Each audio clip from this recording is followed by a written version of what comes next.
The India-Sri Lanka rivalry is approaching 40 years, but it would be an unjust to call it a rivalry. This isn't quite a rivalry in the strictest sense of the word, but more of a humble and peaceful relationship.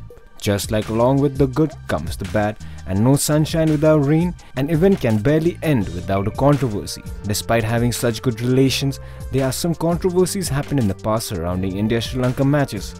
Let's take a look at some of the famous controversies about Sri Lanka-India matches. India loss of 1996 World Cup. Batting first, Sri Lanka amazed 251 for 8.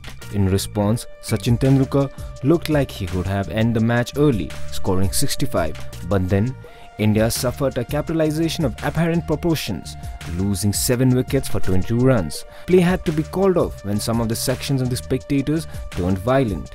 There were bonfires lit in the Eden Gardens, and fruits and bottles were thrown onto the ground as angry fans protested the way the team batted. Match referee Lloyd had no option but to stop the match, which India forfeited. India-Sri Lanka match deserted due to Kotla pitch problem. The final ODI between India and Sri Lanka at Firozshah Kotla Stadium on December 27, 2009 was abandoned after 23.3 overs as the match officials decided the pitch was extremely vulnerable to bounce and too dangerous for further play.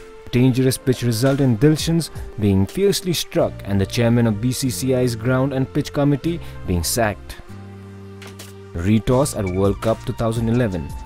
On April 2, 2011, when MS Dhoni flipped the coin in front of Wankhede crowd in Mumbai, nobody was sure about the result because of the noise. Eventually, the toss was replayed and Sangakkara called it correctly the second time around, beaming as he elected to bat first. News Desk.